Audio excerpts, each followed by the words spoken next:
waktu ajarkan kepada anak-anak kita, keluarga kita, khususnya berjamaah. Yang kedua, kalau kita ingin menjaga hubungan baik kita dengan Rasulullah SAW, amal yang kita sudah tahu semuanya itu memperbanyak salawat kepada Nabi Muhammad Sallallahu Alaihi Wasallam. Perbanyak salawat kepada Rasulullah setiap hari. Perbanyak. Banyak itu berapa Ustaz? Banyak itu berapa Habib? Banyak itu ulama mengatakan agallul iktsar 300. Yang namanya banyak minimalnya 300 baru disebut banyak. Saya sholawat kepada Nabi sehari 150. Banyak nggak Ustaz? Belum banyak itu. Saya 200 satu hari sholawat kepada Rasulullah. Banyak nggak? Belum. Saya sehari 300 sholawat. Nah itu sudah minimal banyak. Ya. Beli tasbih. Cari tasbih, pegang. Allahumma sholli ala sayyidina Muhammad wa ala ali sayyidina Muhammad. Baca. Kalau lagi iseng, lagi diam, baca sholawat sama Rasulullah SAW. Sholawat kita sampai ke Nabi Muhammad. Nama kita dilaporkan ke Rasulullah SAW. Sampai hari ini masih ada orang-orang yang satu hari sholawat kepada Nabi 10.000 sehari. Masih ada. Saya kenal orangnya. Satu hari 10.000 kali sholawat kepada Nabi Muhammad. Satu hari. Dan dia sering mimpi Rasulullah. Masih ada orang-orang seperti itu. Saya punya sahabat, punya kawan, satu hari dia sholawat kepada Nabi kadang 2.500, kadang 1.500, sekurang-kurangnya 500. Pokoknya setiap kalau saya ketemu sama dia nih, kadang-kadang saya kalau ngobrol dia nyimak mulutnya baca selawat sama Nabi Muhammad. Sambil baca selawat, sambil pegang tasbih, nggak lepas tasbih. Ntar dia ngobrol lagi. Dan ketika dia dapat ujian, sering mimpi Nabi Muhammad SAW. Diperhatikan sama Rasulullah SAW. Nah dari itu, kalau bisa kita punya tasbih, usahakan. Kemana-mana bawa tasbih. Walaupun mungkin awal-awal saya malu bawa tasbih nggak dipakai, cuma dibawa doang, nggak apa-apa. Minimal lihat dulu. Ntar sekali-sekali baca. Tasbihnya seperti apa terserah. Kalau misalnya mau pakai tasbih yang pakai biji yang 100, boleh. Saya mau pakai yang 100 aja, boleh. Tapi kalau saya yang 100 kayaknya kok kayak alim banget gitu, serem kayaknya dilihat pakai yang digital aja, boleh. Pakai yang digital kayaknya nggak serem gitu ya. Kalau mau pakai ini kan kayaknya serem gitu nggak apa-apa. Terserah, bebas. Bib, saya kalau yang digital Bib nggak biasa Bib. Kalau yang digital kayak orang ini Menteri Perhubungan gitu, mobil mudik 1 2 3 4 5 6 7. Atau kadang-kadang kalau digital nih kepencet reset dari 0 lagi. Ya, tadi udah 200 berapa ya? 0 lagi. Mendingan yang pakai begitu, boleh. Bebas. Bebas bagaimanapun. Yang penting tasbih itu adalah media untuk menjaga hubungan kita selawat terus sama Nabi Muhammad SAW. Paksain. Al-Habib Abdullah bin Ali Al-Haddad mengatakan, orang yang tidak mau mengamalkan amalan karena takut tidak istiqomah itu orang yang kena tipuan setan. Pakai tasbih nih, bawa tasbih, udah dah, nggak usah dah, nggak istiqomah. Kadang baca, kadang enggak. Mendingan nggak usah baca sekalian, kena jebakan setan. Terus baca. Walaupun kadang-kadang jatuh bangun, ntar baca, ntar enggak, ntar lupa, ntar baca. Terus, jangan berhenti. Jangan dengerin bisikan setan. Al-Imam Syafi'i dan juga para ulama-ulama yang lain, Al-Imam Ibnu Athaillah As-Sakandari mengatakan, siru ilallahi urjan wa makasir.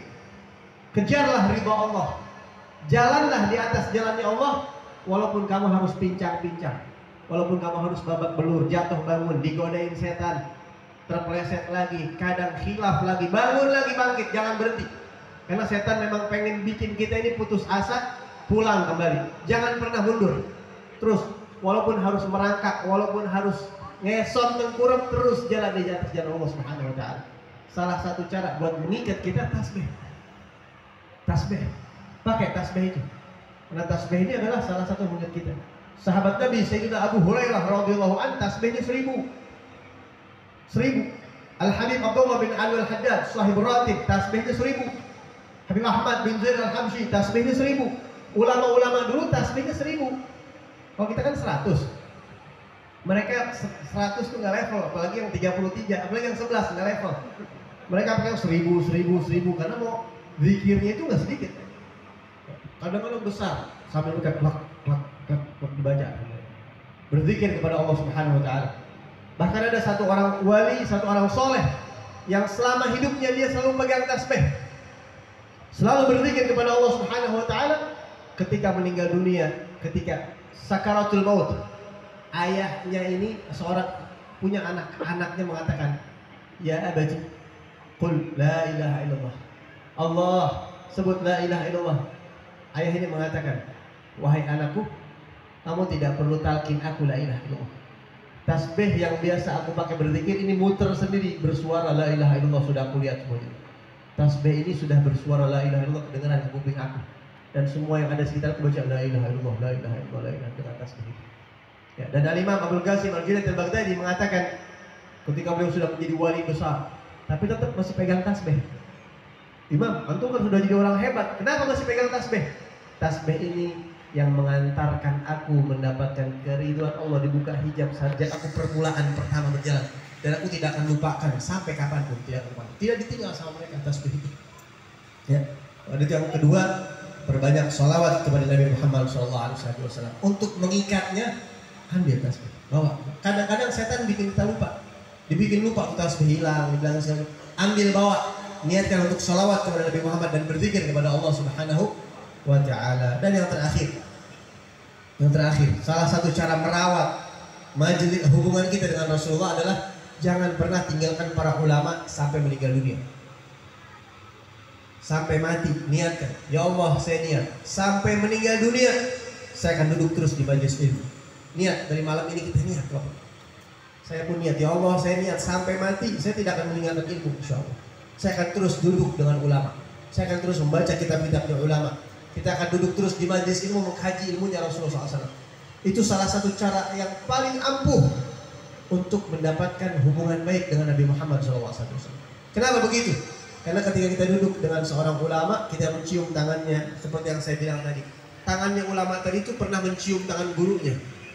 Gurunya mencium tangan gurunya lagi, gurunya. Gesekan kulit itu bersambung sampai ke kulitnya Nabi Muhammad SAW. Kulitnya Rasulullah nempel ke sahabat ke bawah, terus kebarokahannya sampai ke kita.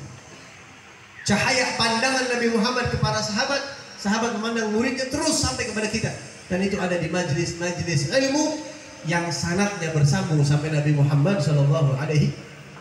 Orang yang masih mau hadir di majelis ilmu, dia akan wafat husnul khatimah. Dia akan mendapatkan syafaat Rasulullah SAW. Karena itu kita jaga, kita rawat para ulama kita. Sempatkan sekurang-kurangnya. Al-Imam Fatah Al-Musili mengatakan, sekurang-kurangnya orang itu hadir majelis taklim minimal 3 hari sekali. Minimal, jangan kurang dari itu.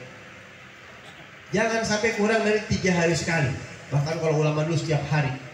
Nah, maka dari itu hadir di majelis ilmu ini adalah tempat yang diridhoi oleh Nabi Muhammad SAW. Kita pernah mendengar Rasulullah akan hadir di majelis-majelis yang baik.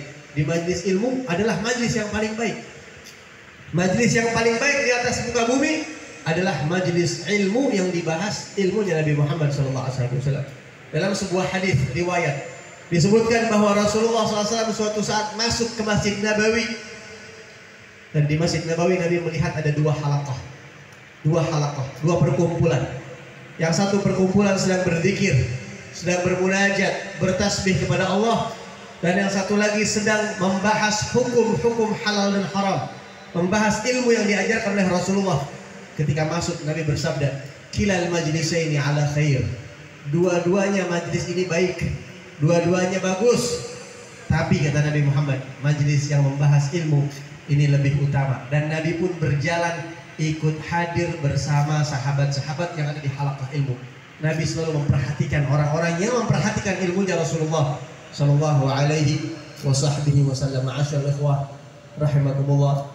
3 ini dawamkan. Salat 5 waktu khususnya berjamaah. Salawat kepada Nabi diperbanyak, dan jangan pernah tinggalkan ulama-ulama kita sampai akhir hayat kita. Siapa yang bisa mengerjakan 3 perkara ini, insya Allah meninggal dunia husnul khatimah, di hari kiamat akan mendapatkan syafaat Nabi, dan insya Allah akan berkumpul bersama Nabi Muhammad SAW terakhir sebagai penutup. Allah Subhanahu wa Ta'ala berfirman di Al-Quran, yauma nad'u kulla unasin bi imamihim. Di hari kiamat kami akan bangkitkan manusia di belakang pimpinan-pimpinan mereka masing-masing. Ulama mengatakan pimpinan di sini adalah guru-guru yang membimbing kita. Kita nanti bangkit di hari kiamat, kita akan berada di belakang guru kita. Guru kita akan di depan kita. Guru kita pun nanti akan berada di belakang gurunya lagi, dan begitu terus beruntun sampai kepada Nabi Muhammad SAW, sampai kepada Rasulullah SAW. Betapa celaka, betapa sengsara, betapa kasihan di hari kiamat orang-orang yang tidak mempunyai ilmu. Entah dia akan bangkit di belakang siapa. Apakah di belakangnya Nabi Muhammad SAW? Wallahu a'lam, karena dia tidak ada mata rantai yang bersambung kepada Rasulullah. Nah, dari itu jangan pernah putus hubungan dengan majlis ilmu dan para alim ulama. Insya Allah dengan demikian kita selamat di dunia dan di akhirat, insya Allah. Amin ya rabbal alamin. Hadirin hadirat sekalian, sekali lagi saya minta maaf yang sebesar-besarnya.